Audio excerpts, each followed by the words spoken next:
समाचार दुनिया में आपका स्वागत है। चलिए देख लेते हैं हैदराबाद की ये खास खबर। एक और देश में कहर है कोरोना का। वहीं आपको बता दें कि हैदराबाद के लोकसभा के पूर्व प्रत्याशी बीजेपी के वरिष्ठ नेता सतीश अग्रवाल का मानना है कि जिस तरह के सूक्ष्म जीव हैं, ये जो वायरस हैं, इन सब के बारे में जानकारी होती थी हमारे जो साधु संत हैं उनके पास, और आज इस समस्या में हम फंसे हैं तो कहीं ना कहीं प्रकृति के साथ जो हमने खिलवाड़ किया है वो उसका बड़ा कारण है। देखिए, भारत जो है पूरे विश्व में दो चीज़ों के लिए प्रसिद्ध है।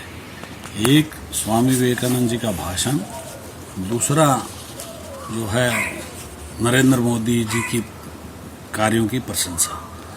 और ये जो कोरोना का जो बीमारी है, ये प्राकृतिक जीव जंतुओं से आई हुई बीमारी है। और जीव जंतुओं का जो रहस्य है, ये हमारा संत लोगों को भली भांति जानते हैं। और ये दोनों चीज़ भी जो है कहीं न कहीं हमारे जो दो प्रसिद्धि आई है, ये संतों की कृपा से ही आई है। स्वामी विवेकानंद जी तो खुद संत थे, और जो नरेंद्र जी मोदी जो माननीय प्रधानमंत्री, जो यशस्वी प्रधानमंत्री हैं इस समय हमारे देश के, वो उन्होंने भी संतों का बहुत आशीर्वाद लिया है। तो स्वामी विवेकानंद जी के तो ये जो दो चीज़ों में अभी पूरा विश्व जो है भारत की ओर देख रहा है। उसमें भारत के पास संत है, और संतों में जो संत श्री आसाराम बापू जी हैं, उनका ये दोनों चीज़ों से कहीं न कहीं लगाव है।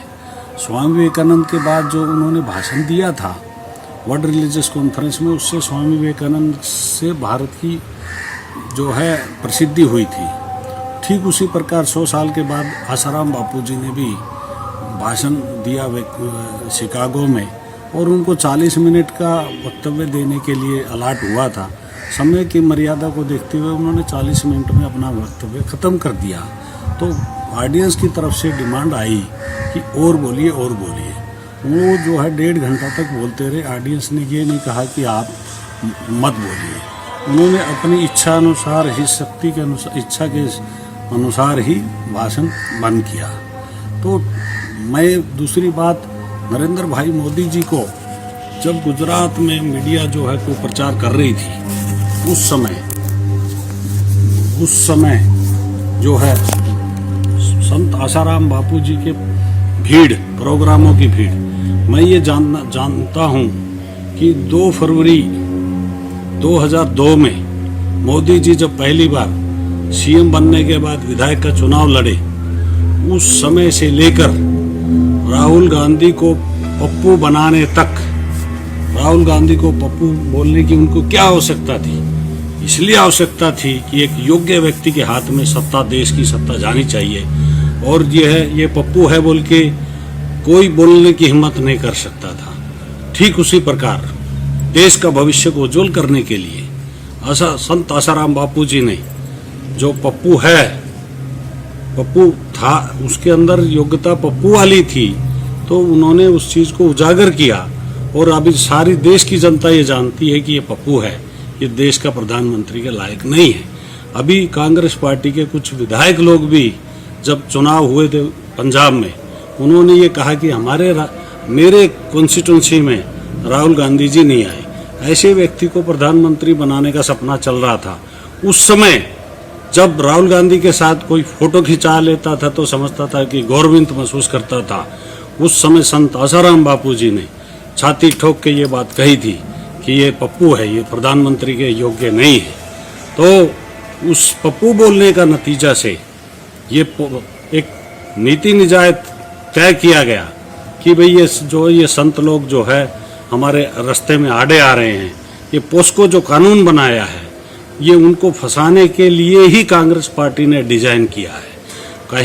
कहीं भी कंप्लेंट के अंदर जो उनको आज वो जेल की सजा भुगत रहे हैं, ये कांग्रेस पार्टी का जो है कारनामा है। और कंप्लेंट में कहीं रेप नहीं है, और कोई भी टेस्टिंग में कहीं भी जो है पुष्टि नहीं हुई है। फिर भी ये मीडिया ट्रायल के तहत उनको जेल में रखा हुआ है। और एक तरफ जो है निर्दोष संत को जेल में रखा हुआ है, दूसरी तरफ ये करगिज तबलीग नमाज वाले साध को अभी तक अरेस्ट भी नहीं किया गया है। और ये जो जामा मस्जिद के इमाम के ऊपर 70 FIR है, तो ये हिंदू संतों के साथ जो हो रहा है अभी आने वाले दिनों में देश की जनता इसको बर्दाश्त नहीं करेगी। और इस आप जनता को जो है, दूसरी रही बात ये कोरोना की, कोरोना को जो है इस समय हमारे जो है बापूजी, मैं ये विश्वास है कि अगर बापूजी अगर बाहर आते हैं तो इसको आसाराम बापूजी, क्योंकि ये इस समय जागृत पुरुषों के अंदर जितनी आध्यात्मिक ऊंचाई पे आसाराम बापूजी हैं, मैं समझता हूँ कि इस समय उनकी गद्दी पे बैठे हुए कोई भी महापुरुष हुए, उनकी गद्दी थी, उन पे बैठे हुए लोग हैं, मगर जो अगर जीवित अवस्था में अगर हैं तो आसाराम बापूजी हैं और वो बाहर आएंगे तो इसका समाधान भी अपने को मिलेगा और देश की रक्षा होगी। इतना ही नहीं, बीजेपी के वरिष्ठ नेता सतीश अग्रवाल ने यह भी कहा है कि जिस तरह से साधु संतों के ऊपर हमारे समाज में अत्याचार हो रहे हैं, उसी का कारण है कि अब एक से बढ़कर एक महामारी फैल रही है। और उन्होंने ये भी कहा कि आशाराम बापू पर लगाए गए जितने भी आरोप हैं वो निराधार हैं, निर्दोष हैं, जिसके चलते आज समाज में साधु संतों की इज्जत नहीं हो रही है। साथ साथ उन्होंने ये भी कहा है कि आशाराम बापू जैसे संतों को जेल से छोड़ देना चाहिए। उन्होंने, मेरी एक गुजरात पुलिस के अधिकारी से बात हुई, एक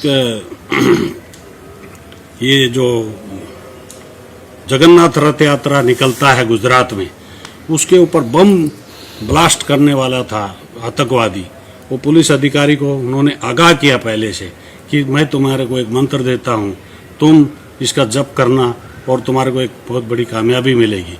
ठीक उनके कहे अनुसार उन्होंने किया और उनकी कई हजारों आदमी की आतंकवादी बम ब्लास्ट होने से उस पुलिस अधिकारी ने वो जखीरा मिला और इसका इतिहास गवाह, पुलिस उसके रिकॉर्ड भी आप चेक कर सकते हैं।